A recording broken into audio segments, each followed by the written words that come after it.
I've got a whole bunch of stuff here from Mailbag. There's maybe 10 items here. Let's get stuck into it.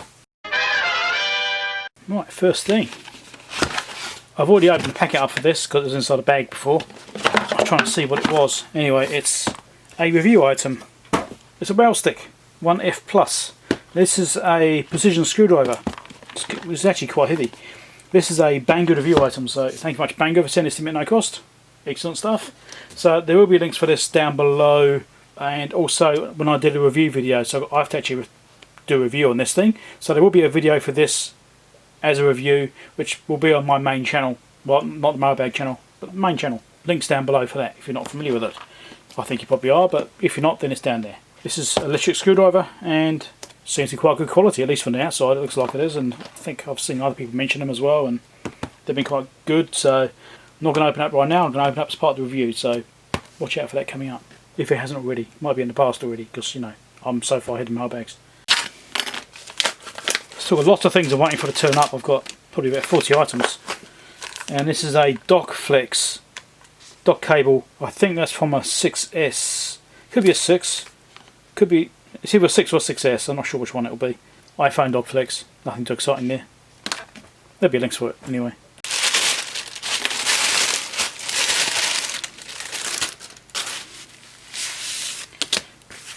So I got a bit carried away with PCB Rulers. It was when I was designing this thing, actually. When I was designing this, making the boards for this thing and figuring out footprints, I decided that I'd probably want to investigate that a bit more. If you're not familiar with my website, mypartsbin.com, which I built to do parts inventory systems, you want to document what parts you've got lying around in your drawers and your bins and stuff like that. Mypartsbin.com is my free website. I did a video on it ages ago when I first created it.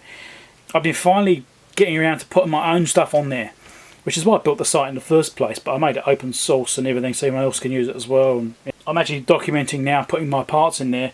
I had all these parts, I was going through these S&D things and trying to figure out what the footprints were. I was thinking, oh, you know, I've got this PCB ruler, which is handy, you know, it's got some parts on there. And then I picked up this one, and then I kind of bought some more. So I've got a selection of rulers now, which have probably got a lot of the same footprints on them anyway, but I think there might be some differences in some of them. And I thought, well, if I have a selection at least, then I've got parts from different ones which might not be covered in other rulers. And this has got a nice ruler, this one's got a big one. So, selection of rulers. Handy things to have. Referencing footprints. Good stuff. Don't forget to subscribe if you're not already subscribed. Hit the bell icon, that sort of stuff. What is this? Battery operated 9V. Oh, right. Remote control tester. Oh, can't get in it. Oh, open up. But, seriously. There we go. Right. There's no battery, is there? No, it takes 9V battery. So this is a remote control tester. I haven't got a battery to put in it, I think. Actually, I'll find one. Nice, this is basically it. And you put a remote control on it, and it senses the frequency and verifies that the remote control is actually working. So I'll see for doing car remote controls. How accurate it really is, I don't know, but it seemed to be a bit hard to actually get it going. I mean, I'm this close to it and you can't really see it. Nothing. Nothing. Anytime soon. Put it here. Nothing. Over here. Nothing. It only seemed to be when I put it right at the front here, and even it's only barely sensing, so it's not particularly sensitive, but yeah, it does work, I suppose. I saw this mentioned on the Northridge Fix, that's it, Northridge Fix channel. He uses these because he fixes a lot of car remote controls, and he's got one like this. I don't know if it's exactly the same one or not, so you can test your remote controls out. It's also got an infrared thing on it too, up here, so you can test the infrareds out if you've got an infrared right. But yeah, 433 megahertz. Now it came out as 443.9. It worked on that one. And as you can see, it covers 10 megahertz to 1 gigahertz. Apparently. There'll be links for this in there below. Fairly cheap to get. Wasn't that expensive. That's why I'll grab one. Thanks to Patreon supporters. Appreciate everyone that donates to the channel. Helps me to make videos. What's this? Ah, these are some cases. I purchased a whole bunch of different boxes recently. Well, didn't get a whole bunch, but I bought a small selection of different boxes recently. So you've got some screws, in panel, second top panel, yeah, in panels are in there. So this will make a quite nice little case. It's quite nice and slim. Looks right, doesn't it? It's quite a nice looking case actually. Obviously aluminium. And they're mirrored enclosures, aren't they? Yeah, they're mirrored, so put them on my way around. And also you've got the in panels that go on. These are quite nice quality. I've actually been quite impressed by some of the stuff I've been getting from China. You know, things like this, you can get them relatively cheaply and the quality is good still, you know. Some things that you can actually get quite nice stuff. You just have to shop around a bit. You also get some horrendously bad stuff too, but you can get some quite nice boxes. So I've had a few nice boxes recently. So a couple of those. I'll put this one together actually, so I don't lose the bits. There you go, completely together. That's quite a nice box. These are Dupont cables, female to female. I realised I was a bit short on this particular size. I only had like a whole bunch of 10cm ones, and these are 20cm ones. I think they're 20 anyway. Good for doing hookups and bits of gear. You're trying to build things and doing testing, and just want to do temporary connections. But you can even do permanent connections with these too if you're careful. But you can do that. I have done that in the past. What's that? 10 per. So that's 40 there, 80 those. There'll be links for these too. I almost forgot to start recording. Already cut it. Dome buttons. I've shown these before. These are for press buttons, if you're doing like membranes, stuff like that. I thought I bought some plain ones with it, the little legs on it. I've already got some of these ones. I don't know. Strange. Oh. See what's in here? Well, it's from Banggood, so it's probably another review item actually. I did ask for two things recently, two cheaper things. But I've been getting a whole bunch of expensive stuff recently, and that's okay, but sometimes you need to do some cheaper products. You know, lower cost items, a bit more accessible to most people, which are also handy to have. So I decided to look at a couple of things, and this is along the same vein as the first item. It's a little electric screwdriver. It's got an adjustable clutch on it and stuff like that apparently, so I'll be doing a review on this too. So again, thank you very much Banggood for sending this to me. So there'll be links for this thing down below as well. So you've got two screwdrivers here to look at in, well, the links I'm going to put down below, and in future reviews as well. Well, past reviews depending on when you see them. And be on the main channel, won't be on the Mailbag channel, on the main channel as I said before. A couple of electric screwdrivers to check out. We'll see how good those are. Oh, these are fairly quick. These are just some little paintbrushes. It's number 4, it's number 2. We'll show different size tips. Can you see those? It's a selection. I don't know what the selection actually was. This is 00, really small. Yeah, nice fine one. So I decided to get these because I realised I didn't actually have any fine brushes. Anything has got like quite, you know, I think the smallest brush we've got is about 1 inch wide, something like that. And I don't really do art or painting like that, modelling and all that. I don't do those things. I used to do model making when I was younger. I used to make dioramas and stuff like that. World War II scenes and, you know, tanks and things like that. Airbrushing. I used to do all that sort of stuff when I was younger. And I haven't done it for many years now. What actually happened is I was doing some rust repairs in my motorhome. And I just need to touch up some little bits of paint, you know, where I've done some rust touch-ups with some little like stone chips, stuff like that. Small little, really small areas of rust. I put some rust treatment on there, but then it needs painting. And I don't actually have any small brushes to do that with. So I ended up using like a bit of tissue and just trying to wipe it on and sort of stuff. It wasn't great. But if I had some brushes, I could have done a much nicer job on it. So that's why I got those. And it only took about, I don't know, 2 weeks to arrive, something like that. It's fairly quick compared to some of these other things I've been getting. So I already know what's in here. It says Herr Hoffmann. I'm not German, but that's German. Open here, I think it means.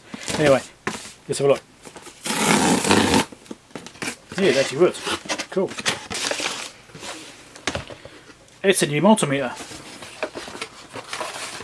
So let's just have a look at this. It's actually from Reelectron. You may be familiar with Reelectron because they sponsor other people's videos, such as Marco Rips. I think he watches my channel from time to time. Hi Marco, how's it going? And this isn't a sponsorship item or anything like that. I wish it was, but it's not. I actually purchased this myself for my own money. Yes, that does actually happen. I saw this multimeter being used on... I've forgotten. Someone else's channel. Anyway, someone else's channel had one of these things shown on it and it being used. I've seen a couple of channels actually. NJ Morton's one of them. I know he reviewed them too, and some time ago. It's not a new model, it's, you know, quite an old one. The reason I got this is because it's got this dual display, and what I quite liked is the fact that you can do DC and AC volt measurements at the same time, apparently. Anyway, so I chose between the 869 or the 867, I think it was. 869 has got slightly more features on it. Not much, there's not much in it. But this one's a fair bit more expensive than the 867. The 867 does most of it, but 869's got a few little bit of features on it, so I went for this one because, you know, why the hell not? Oh, I've got things stuck to me. So I've actually purchased some stuff to say. I did actually talk to Electron ages ago, probably about a year or so ago, maybe 2 years ago. They were going to do some sponsorship stuff with me, but I don't know whatever happened to that. It seemed to just sort of fall through. So if Electron ever watch this, or Marco, I know you talked to Electron, perhaps you could just point them in my direction again. Just remind them I'm here. So some quite nice leads is silicon. I can feel that through the case. There's silicon leads, nice probe tips on them. The screw in. It's got one temperature probe comes with it. Even comes with a battery. Mitsubishi Electric. Basically, the 867 and 869 are very similar meters. It's just got some slightly different functionality on them. Let's have a look at that. Let's turn the thing on. It's a fairly big meter. I mean, compare it to my BM235 from Dave. You know, you can see there's a bit of a difference here in size. How do we get in there? We'll take the boot off. It looks like. Might have a look at that. Seems to do the mailbag and featuring stuff. I'll come back when I get the boot off. It's a bit tight. So interesting, the tilting barrel is actually on the boot. I haven't seen that before. Interesting. Alright, so battery cover is under here with a couple of screws in it. Let's get into here.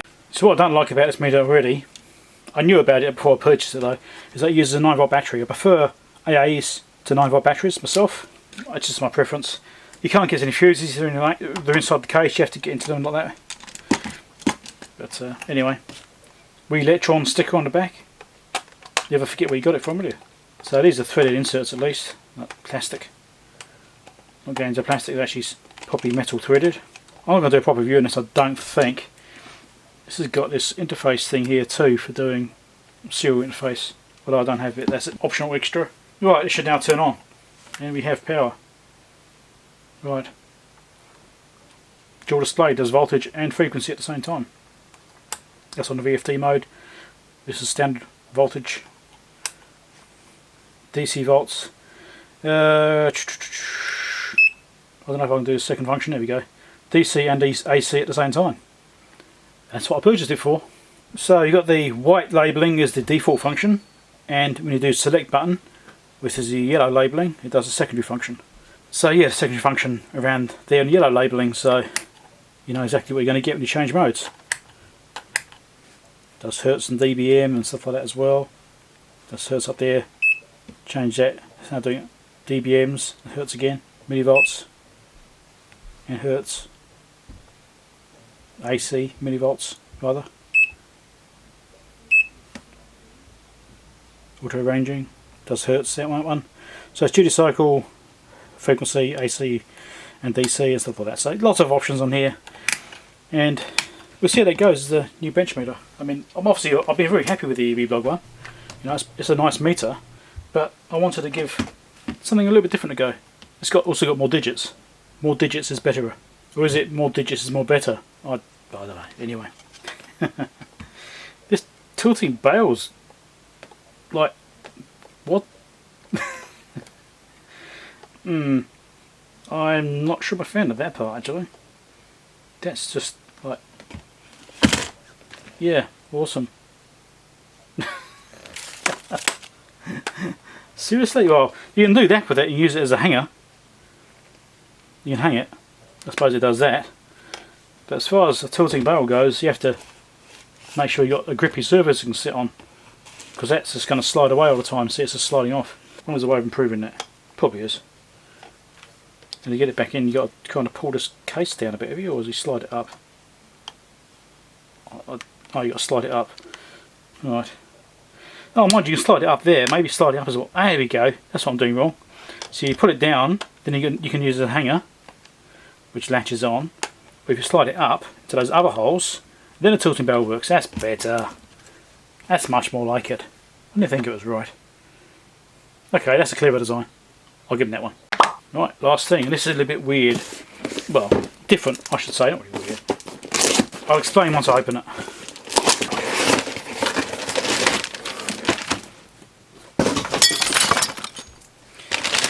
It is a V-belt, well, a double-sided V-belt. It's an AA96 to be precise, as you can see over here. And this is for my lawnmower. Now I've done a whole bunch of lawnmower repairs. I've actually done a whole bunch of video and repairs for lawnmower, my ride-on lawnmower. And there's actually a whole bunch I haven't published. I've still got them stored on my computer. So one day I'll actually publish those. I don't know if they're going to go well on my repair channel or not, but I will publish them one day. Maybe. Automotive repairs don't go too well on my repair channel for some reason. After a while they seem to be alright, but initially they don't go well. Anyway, so this is for my lawnmower because the belt is destroyed itself. I had a bad roller and the roller chewed out the belt, which is then keeps coming off, and so I've got to replace the roller as well, but I've already got one of those spare from last time I'd replaced one. So thumbs up. Not to subscribe to the main channel, link down below as well, all the links down below, and check out the playlist at the end of the video for various things which you may want to look at, such as this project here, which is now finished. Well, stage 2 is finished. Stage 3 is yet to be done. That's coming. Right, catch you later. Bye.